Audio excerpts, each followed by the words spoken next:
The battery's probably low, so we'll keep it quick. And if the answer's too long, I'll just put up my hand like that. Okay. Is that alright? Now, John McCormack's been a part of your life in many different ways, but certainly getting the John McCormack medal at the Feis Ceoil, and then getting the bursary from the John McCormack Academy. I don't know whether that was very early on in life that you recognised him, or whether this all came as you became a singer. You sort of recognised, oh, we have somebody in Ireland who's good at this. Well, I was introduced to him at my very first singing teacher, Emery O'Sullivan, and I had lessons with her before I ever went to college. I was still in secondary school in Bray and Killian's, and I got sent for lessons with her.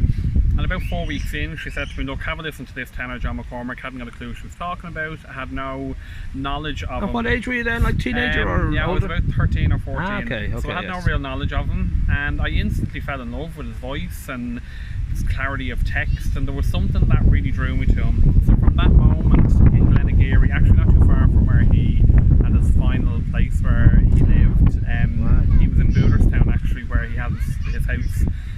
So that kind of part of the world, and then I basically went on to listening to his music throughout my college years, using a lot of the repertoire he would have done. He was very distinctive in what he produced, the sound that he had, the timbre of his voice, his breath capacity.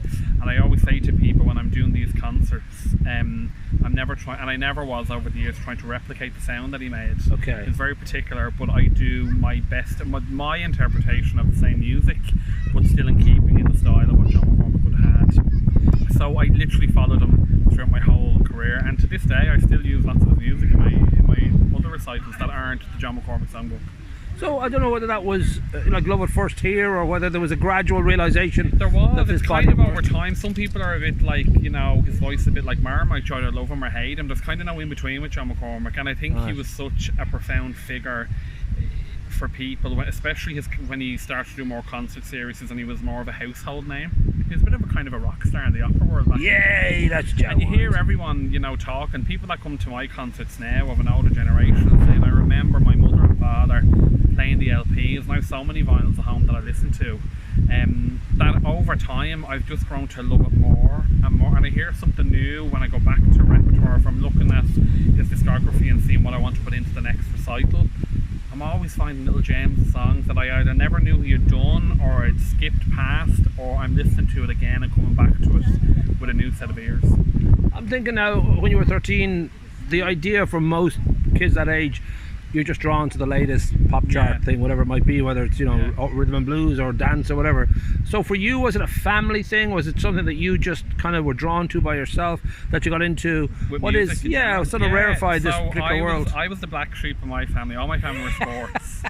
So football, my brother went to America. He's a very successful footballer, had a scholarship to study over there. My brother John Joe still works to this day, coaching for the FAI and stuff. And my sisters even played sports. I'm the baby of 5, and I hated it. I absolutely hated sport. I was a kid that ran the other way when the ball came. So my parents, I always just sang. I just always grew up singing. My mother was a beautiful singer. My father's a gorgeous singer. My mother was in stage and variety for years. She set that up in Bray, Fergus Stage and Variety, and she worked in Nixdorf as well. So that was kind of I was always used to music.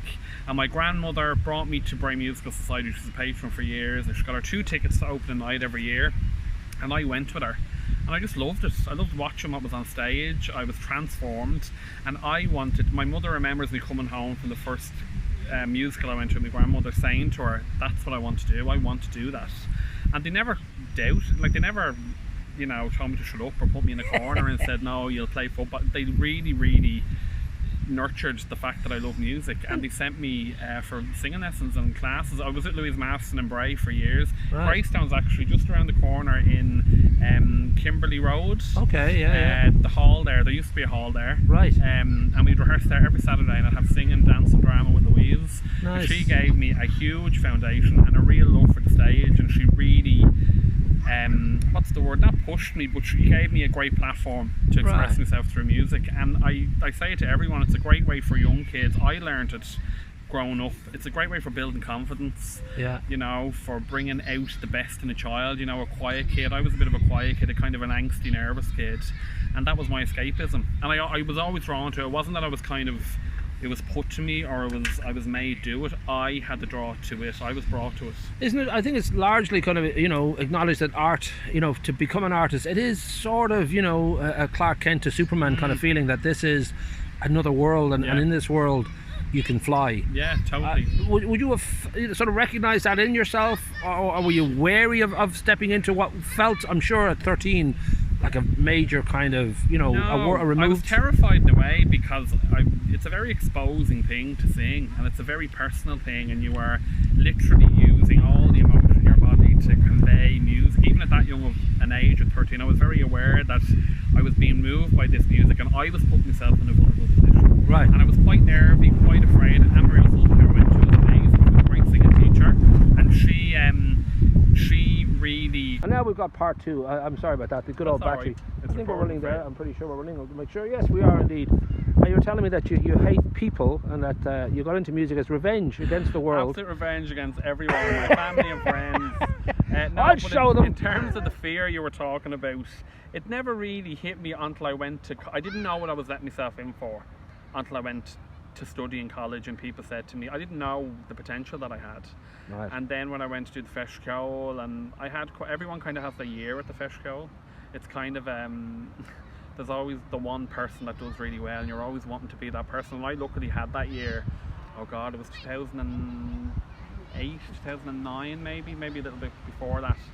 And I kind of had the year of winning all the prizes that I went in for. So the tenor solo, the Thomas More, the oratorio, and then that same year I had the John McCormack gold medal. So if you win the tenor solo, you're put into the gold medal. And McCormack won the gold medal in the early 1900s for, I can't remember the date, but it must be about 1905, 1906 that he won the gold medal. Right. And then they've subsequently named it the John McCormack medal. So you win it as best overall singer in the feis, and then that led to the John McCormack Society hearing about me. I became a life member of the Bohemians as well. That's kind of part of the prize. So I got to sing for the gents there, and they'd all know John McCormack music, so they were able to give me tidbits of information of what to do and what not to do in terms of picking repertoire. And would you gotten vertigo at all at that point, where that day is your day? I don't know whether going to bed that night was a little bit difficult to go to sleep, or whether you did you know this is all going to open up now in many ways? Again, I still didn't have a great idea about what was going to happen. There was a lot of interest coming into me in the college of people wanting to work with me and employ me, and Anne-Marie was a great source of kind of guidance for me to tell me what to do and what not to do. And at that age, you're very easy influence, and people kind of promise you the sun, moon and the stars. When I kind of learned in a way, I wanted to say yes to everything, but I couldn't, because I had to still hone in on my craft and still work on technical stuff that I had to get kind of over. And it wasn't until I made my debut, Prunchius O'Din had an audition for me, and I held off, and I sang for Prunchius, who is a well-known conductor in the music scene in Ireland, and he gave me my debut in the concert hall with the RT Concert Orchestra, and we did Mendelssohn's St. Paul, and I was terrified, absolutely terrified. I was just finishing my degree, and I got a great review in the Irish Times, and I remember reading that and thinking, okay, this maybe is going to change things, what was said about me in the review that night. And it did. That's when doors opened for me, and people went, oh God, people kind of knew of me, and everyone knows of everyone. You know, everyone knows someone, and you know, it's like you in your industry, everybody, you know someone through someone. But that was the moment for me where it just solidified things, to just, you know, be recognised that what I was doing was good and I was doing the right thing. And then it went from there. I worked steadily for a few years, and then I moved to London to further myself even more and study more. There was a particular teacher I wanted to go to, so I went to the Royal Academy, but it was only for a year, but I ended up going for 4 years. And generously with the Arts Council, the Travel and Training Award at the time, let me go over there because I couldn't afford it any other way. You know, fees are huge in the UK. And that was it. But I'm always having to, even when I was studying, and even now as I'm working as a freelance singer, I'm always having to remind myself of the 13-year-old Ross that went for the lessons on a Saturday and why I did it. Because there are moments where, you know, it's a day job for me now. It's my life. I'm working and I'm doing concerts and recitals and teaching as well. There's bills to pay, and you know, there's life things that happen that you have to kind of cover along the way. And I have to always go back to the reason why I do it. I still love it. Like, I love sitting down at the piano. I love singing. I can't wait to get into the Whale now in September after being away for so long from singing. I think COVID as well has let that graw come back a little bit, and that hunger come back in me. I took a little step away for a year or two just to come back to Ireland, resettle. I'm teaching a lot now in Dublin. But I'm always going back to the 13-year-old that got up on a Saturday morning for a 9 o'clock lesson in Glenageary and going, that's why you did it. Remember the love that you had for it. For the I would say less than 1% of artists in the world who make a genuinely good living from what they do. There's a lot of people who will just about get by, and it is a job, and it is work, and it is a case of having to balance that, you know, actual joy of performing with all the work behind that keeps food on the table and keeps you gigging and all that. Was that something that you recognised early on, that this is both a wonderful privilege and a dream come true, but it's also a job? It's totally, also, and it's hard. It's very, very hard. Ireland has a huge wealth of phenomenal singers, and it's a small pool, you know, with a lot of very, very big fish and very big talented fish that want work and deserve work, and it's hard. And I've been lucky that I've had me breaks with all the main companies here in Ireland, but it's difficult to try and keep things afloat. That's why I went to the UK, to get more experience on and just broaden my horizons and meet more people, and it helped. But there's always that reality in the back of your mind, and it is a privilege, and I feel very lucky to do it, because I could not do a Monday to Friday 9 to 5, and I bow down to my friends who work in the corporate world, because I look and go, Jesus, I couldn't be locked at a desk all day. I love the freedom of what I have. Part of me loves the uncertainty as well sometimes, because it gives you that bit of drive and a bit of a kick up the ass to go, right, let's see what I can do next. But stability is something that I really thought about in the last 5 years, hence why I came back to Dublin. And I'm teaching a lot more. So I'm in the American college teaching there, the vocal faculty. I examine for the Royal Academy. And I'm consulting. I get a lot of people that call me and go, having issues with your voice, can you help me with this, that and the other? And I've just set up a new company with a colleague of mine, working with people in the corporate world actually, on how the benefits of the voice can help things and stuff, and how you can use your voice in different ways to re-energize yourself. So I have all these other things happening on the side, as well as singing, because like you say, there's that small percentage of people that can make a huge amount of money from what they do, working in opera houses around the world. It was never for me to go and live, you know, in Germany or Italy or another country where it's so well paid and they're so well looked after, the artists. There's a real respect for people in the opera world. Not saying that there's not here. There's just a better kind of a better way of earning money, I suppose. And there's more work opportunities on the continent. That was never for me. I didn't want to do it. I never really had a drive to do that. I always go with my gut and what I feel is right and what's not right. And for me, the path I had and up to now has been amazing. I love concert work, I love recital work. I do love doing operatic roles, they're great, but I love oratorio and concert work. So things like the John McCormack that are coming up, that for me is what I get a real love for. Whether it be in a tiny venue or in a 2,000 seater theatre, that doesn't matter to me necessarily, the amount of people that are there. We want to sell out tickets for the Whale, but more about the music that I'm making and who I'm making it with and what a difference that can have. And I'm rest assured on my side that I have the other things in my life of teaching that can keep me grounded, and I'm not panicking and I'm not kind of going, oh God, you know, how am I going to pay the bills? I've kind of passed that stage now, and I'm a bit more fortunate where I can say yes and no to work that I don't want to do. I'm kind of not singing at the opening of an envelope anymore, you know. I say yes to everything for years. I'm trying to think of that line of work too. If there's golden tickets, like, you know, if you could be the one who comes up with a song for the World Cup, and suddenly you got the new Nessun Dorma, or I don't know whether you're tempted to go on Love Island, or there's certain things you should sort of put yourself out there. I've been asked by several of these reality, not Love Island, I hate it, but I've been asked by shows like talent shows in the UK and here in Ireland. They've got me details, they found me somewhere, and have asked me to go on it, you know, and it's just never been for me. And in what format? Like come in as a guest or a judge? No, come in as a contestant. Okay, all right. Kind of skip some of the phases. They kind of it's kind of like talent scouts, you know. They want that big kind of moment for people to go, holy moly, listen to that voice. Something unique and something different. And I've never wanted to do it. I'm not that I'm not mad about them shows, but they very are, you know, in my opinion, 15 minutes of fame. I don't think I can remember the last 3 winners of X Factor or they kind of have a shelf life, and I grew up in a world where you earn your keep and you you tread the boards, and you work your way up. Yeah. You know, and the world that I'm in, I don't think an opera singer would go down very well in one of those reality shows anyway. Well, there's always a danger that they would be looking for you to be the novelty in some way, that Yeah. there's just a kick of, oh, this is different, Yeah, and totally. for 15 minutes Yeah. it'd be And don't great. get me wrong, I don't, you know, I don't have an opinion on people that would go down that route. Yeah, yeah. If that's for them, absolutely great. Just was never for me. I never wanted to do that. It was put to me on many an occasion over the last few years, but I've just never wanted to go down that route.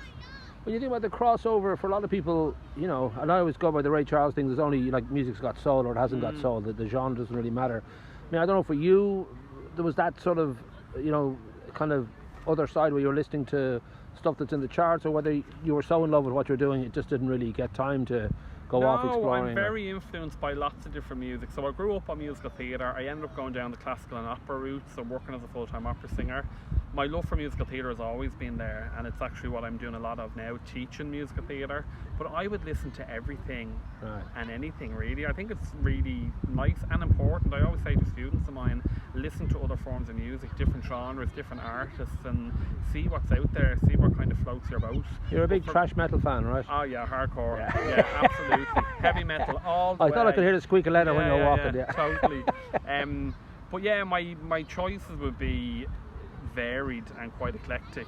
But I love Irish music. I love, you know, listening to the Dubliners or Mary Black. I always think there's something about Irish singers and that lovely lilt they have in their voice. They're real storytellers. I have a real graw for that. But yeah, it's varied. Like, from anything from pop music.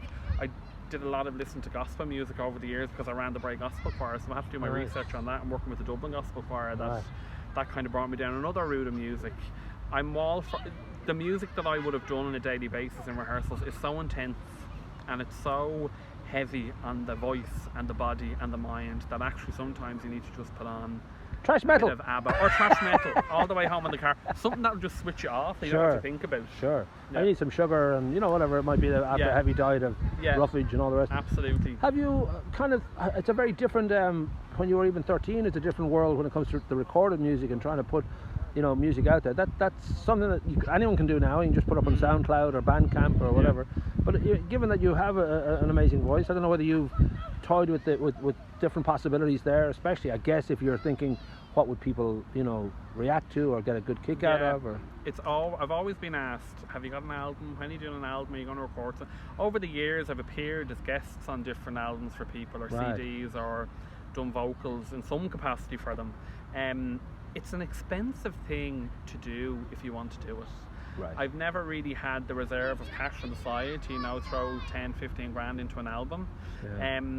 Things are changing so much now that kind of, you know, do people buy CDs anymore? I suppose you're online now in terms of Spotify. You used to get, back in the day, even when I started the John McCormack about 10 years ago, where you'd probably sell a rake of CDs afterwards. Sure. We never did it. We never went. I suppose money was a big thing, because if I was going to do it, I'd want to do it really properly with a good team and produce it really well, and that costs money, unfortunately. I'd never say never to it. I think it's something maybe that I'll do at some point, of just music that I enjoy or I like listening to. Well, that would be a huge thing to you know, you can feel it usually from an artist when it's in their actual, you know, personal kind of feeling rather than when they want to do it. It's something that I'd never say no to, and I've appeared, I've done lots of stuff in recordings, alright, but it's not something that is kind of on the top of the bucket list. It's there somewhere, kind of a little bit further down. So maybe down the line, I'll get someone with a rake of money, throw me 15 grand, and I'll absolutely do one. I have a drum kit. I have a drum kit. We'll definitely get something together. We'll set it up later on this evening, sure. Yeah. Brilliant. If a friend plays the banjo, we'll get it done. Grand.